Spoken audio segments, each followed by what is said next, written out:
नमस्कार, welcome to जीटेल्स। मैं हूं वरुण। रूस यूक्रेन के हवाई क्षेत्र में अब यात्री विमानों की उड़ान वाकई खतरनाक हो गई है। यूक्रेन और रूस के बीच चल रहे संघर्ष में ड्रोन हमले और मिसाइल डिफेंस सिस्टम ने आसमान को जंग का मैदान बना दिया है। मासूम यात्रियों के लिए अब हर उड़ान जानलेवा जोखिम लेकर आती है।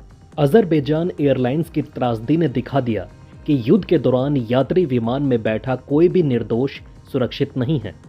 रूस यूक्रेन का हवाई क्षेत्र अब सिर्फ विमानों का नहीं बल्कि युद्ध का अखाड़ा बन चुका है। शायद इसी कारण मोदी जी, बाइडन या अन्य वर्ल्ड लीडर यूक्रेन जाने के लिए ट्रेन का इस्तेमाल कर रहे हैं, ना कि विमान का। क्योंकि जब आसमान में बादल युद्ध के साए में हो तो उड़ानें भी अपने हिस्से की दहशत लेकर आती हैं।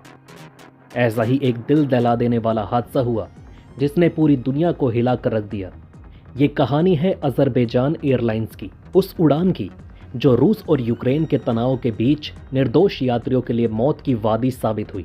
ग्रोजनी रूस का वो क्षेत्र जहां अजरबैजान एयरलाइंस की फ्लाइट 8243 ने लैंड करने की कोशिश की, लेकिन उसी दौरान रूसी एयर डिफेंस सिस्टम ने उसे यूक्रेनी ड्रोन समझकर मार गिराया, जिसमें 38 लोगों की दर्दनाक मौत हो गई। अजरबैजान के विमान को ड्रोन समझकर मार गिराना रूस की वायु रक्षा प्रणाली की एक बड़ी विफलता है। ड्रोन और यात्री विमान के बीच का अंतर पहचानने में असफल होना दिखाता है कि युद्ध के बीच रूस का डिफेंस सिस्टम कितना दबाव में है। यूक्रेन के ड्रोन हमलों के जवाब में जल्दबाजी में हुई ये कार्यवाही निर्दोष जिंदगियों पर भारी पड़ गई। ये घटना बताती है कि युद्ध के दौरान तकनीक भी इंसानी भूलों से परे नहीं है, और शायद इसी कारण दुर्घटना के बाद काफी लंबे समय तक पूरे इलाके के हवाई यात्रा को बाधित कर दिया गया था। व्लादिमीर पुतिन, जो आमतौर पर माफी मांगने के लिए नहीं जाने जाते, उन्होंने अजरबैजान के राष्ट्रपति इल्हाम अलीयेव से इस दुर्भाग्यपूर्ण घटना के लिए माफी मांगी। पुतिन की माफी रूस और अजरबैजान के कूटनीतिक रिश्तों को बचाने का स्पष्ट संकेत है।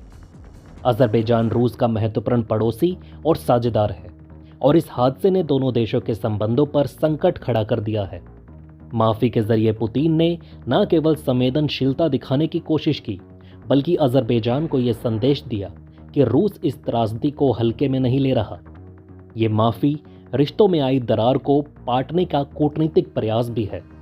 लेकिन ध्यान देने वाली बात यह है कि यह हादसा उस समय पर हुआ जब रूस और यूक्रेन के बीच ड्रोन हमलों की बाढ़ आई हुई थी। रूसी वायु रक्षा प्रणाली उस समय हाई अलर्ट पर थी।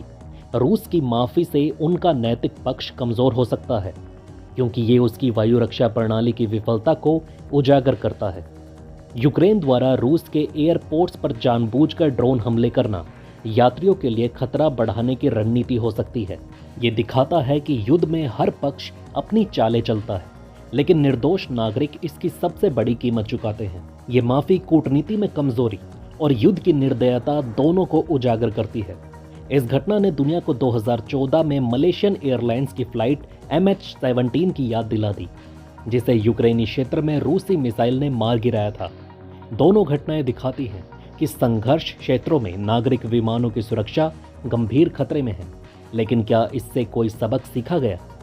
आज भी युद्धग्रस्त इलाकों में विमानों की उड़ानें जारी रहती हैं और निर्दोष जिंदगियां दांव पर लगी रहती हैं। अब मैं आपको जरा लोकेशन से समझाता हूँ। बात है रूस के ग्रोजनी एयरपोर्ट की, जहां अजरबैजान एयरलाइंस की फ्लाइट 8243 ने लैंड करने की कोशिश की, लेकिन उस समय यूक्रेन के ड्रोन रूसी एयर स्पेस में हमला कर रहे थे। ग्रोजनी, मोज़दोव और व्लादिकावकाज के ऊपर रूसी वायु रक्षा प्रणाली ड्रोन को नष्ट करने में जुटी थी।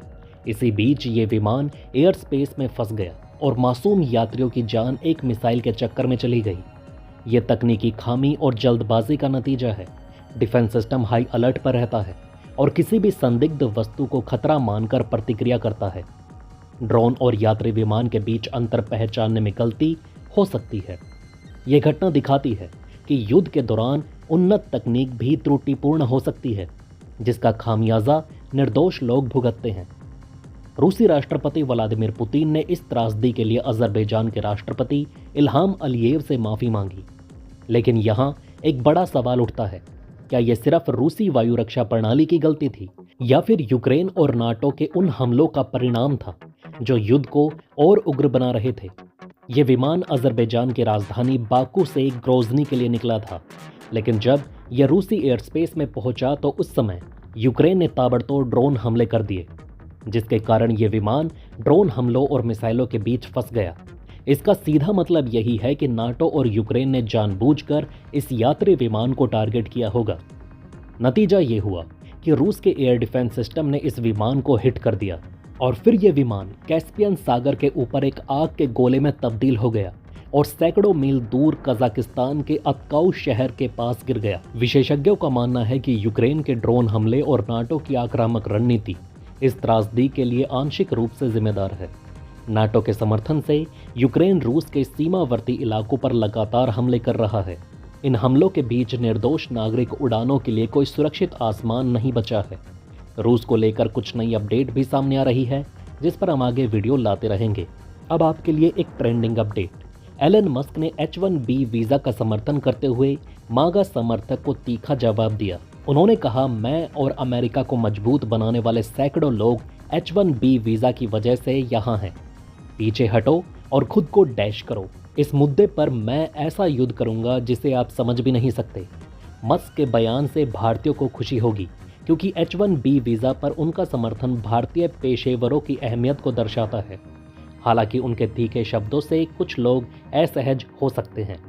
तो चलिए फिर मिलते हैं एक और नई अपडेट के साथ। तब तक के लिए आप हमारे प्लेलिस्ट को देख सकते हैं, जिसका लिंक नीचे कमेंट बॉक्स में दिया गया है।